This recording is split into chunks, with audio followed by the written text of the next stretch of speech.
What's up, guys? This is Ray and welcome to Asian Filmist, and today we'll be talking about the 2012 South Korean film A Werewolf Boy, directed by Jo Sung-Hee. A Werewolf Boy stars Joong-Ki and Park Bo-young, and I gotta say, it's a bit of a different take on the movie monster genre, which we are covering for October. But I think it's monster movie enough to warrant a review this month. Now, bear with me for a second. It's more than just a monster movie. I'd say it's more on the grounds of family or romantic drama, even has a little bit of sci-fi elements on it, and a little bit of fish out of water comedy. It's a kind of a nice blend of all those subgenres. But as what the title hints at, it does star a boy who can turn into a werewolf. So the story of A Werewolf Boy, it's about this girl named Sun-Yi, and she's ill. She has some problems with her lungs or something like some kind of a condition going on that affects her health. So to help improve the health, she and her family moved to the countryside in this old house, and it's all in hopes that the countryside air would kind of help along the healing process. So while she and her family are living their life in this new village, they run across this homeless boy, this orphan, if you will, and he's in tattered clothes, and he doesn't know how to speak. He has no social skills at all. So they just think he's this weird orphan who just doesn't know how to communicate. And more than being just kind of a homeless boy, he's more like a wild or feral boy. He has all these mannerisms that are similar to that of a wolf, and he growls, and the way he eats, has no refinement at all. He's just like a wild animal. But they eventually take a liking to him, and they call him Chul-soo. But the more Sun-Yi and her family and their friends interact, or rather the longer they live life with Chul-soo, the more they realize that he's not exactly the kind of homeless orphan that they think he is. So that's the basic story of A Werewolf Boy. So when it comes to the positives, to put it simply, I absolutely love this movie. The direction this movie takes is fantastic. The tone that the story adopts, or rather the tones, it kind of jumps between its subgenres. Like I said before, it has a lot of elements of that of human or family drama, and then it kind of goes into cute fish out of water style comedy. Think Encino Man, but more on a serious scale.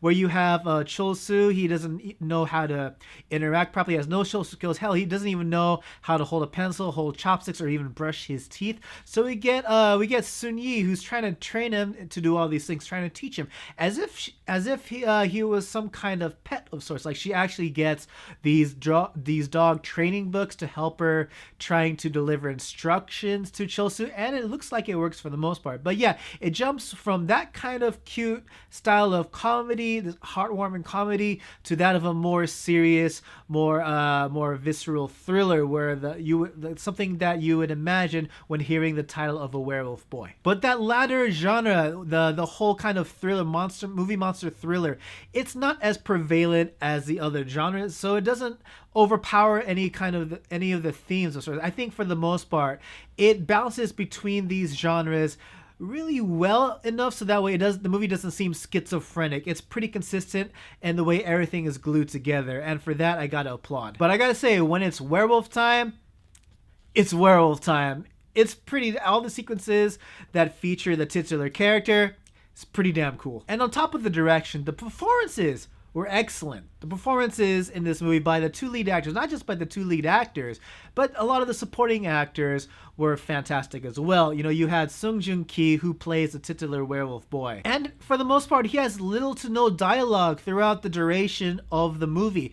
And despite not having any dialogue, he still delivers a convincingly innocent performance and charming on top of all of that. And you have Park Bo-young deliver also a fine and layered performance as this girl Sun-Yi, who is pretty depressed with her position in life. She's ill, she can't really go out because of her lung condition, and she's stuck in a place where she doesn't want to be, and she's miserable with life. But then she kind of turns her thinking around kind of from the moment she meets Chul-soo, and she finds kind of this shining light in the form of him. And even the bad guy of the story, I think he's a typical spoiled rich kid archetype kind of character, but despite that, you just can't help but to hate him. I think he's as sleazy as the archetype demands to be. But despite that, it's a lot of fun. hating him. I mean, it's kind of funny. It's kind of weird to put it in that sense, but I thought he was a great bad guy. And there's a ton of chemistry between each and every one of the characters in the story. More specifically, the two leads. They have chemistry in spades. And not only that, but with the chemistry that they have going on, I kind of like the way the relationship is portrayed. Now, this is just my interpretation, but I believe that the way the two leads relationship, the way it was depicted in the story, it was kind of open to interpretation. Like, you know, you could interpret it as kind of a kind of love that's between couples. You can kind of interpret it as a love between an owner and a pet. And I think you can also interpret it as a love between brother and sister. I think, you know, in the end, it's just all love. And the way the two lead actors perform, you definitely feel a lot of that love. And because of the chemistry put on by the two lead characters, you know, well, first of all, the story itself takes place in modern times, and Sung-Hee is a grandmother, and something calls her to go back and visit this particular home in the countryside. She gets called back to visit it, and it's when she visits, she recounts all these memories that she has while being there, and that includes her time with Chol-soo. And because of the chemistry put on by the actors who portray young Sung-Hee and also Chol-soo, you just can't help feel much more for her as a grandmother in the future. So there's not so many negatives I have to say about A Werewolf Boy, but if I had to pick some, I'd say I would have liked a few more werewolf scenes from Chol-soo. Granted, I think that they had plenty of werewolf material, but without making it seem like a total monster movie thriller fest, and they had really good balance in the way the story was telling with the amount of werewolf scenes it had in. But me personally, just as a fan of monster movies, I would have loved to see just a few more werewolf scenes in it. It doesn't even have to be violent werewolf scenes. It could be just kind of scenes that include him going out at night, you know, kind of doing what he does when he's bored as a werewolf. And I thought the CG was okay. Granted, anytime they use CG or obvious CG, it was in the night, so I think you can it disguised a lot of the CG quality because it was in the dark of night. I mean, I think the CG overall was okay, but it could have been better. And I definitely have mixed feelings about the way they took the time to explain how Chol-soo came to be. I don't know, when you first meet Chol-soo, you kind of are wondering, is he really a werewolf? You know, is he just a feral boy? You know, what's the deal with him? But then they actually go into the details of his origin, of his upbringing. And I think the movie probably would have benefited much more if they left his origin as kind of a mystery, or like open to interpretations, like left interpretation by scattered hints you see throughout the home, throughout the village, throughout what people say about him.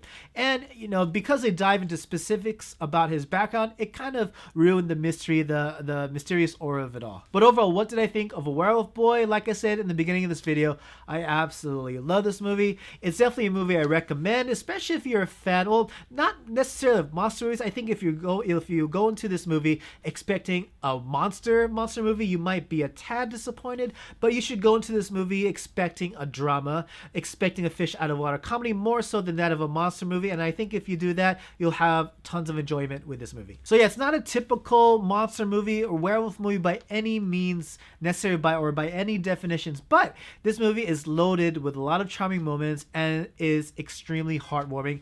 And that ending, I think it'll just pull at your heartstrings. It's a damn good ending. But yeah, those are my thoughts on A Werewolf Boy. What did you guys think, or what kind of questions did you guys have? Let me know in the comment section below. Please like, share, and subscribe. Follow on Facebook and Twitter. And by all means, please support Asian Films on Patreon. It definitely helps the channel a lot. And hey, did you know I started a Discord server for those of us who want to chat more about Asian cinema? Leave a comment down below, and I'll extend to you an invite so you can join our Discord server. And yeah, that's about it for me, guys. And thank you so much for watching. Hope to see you all again in the next video. Take it easy.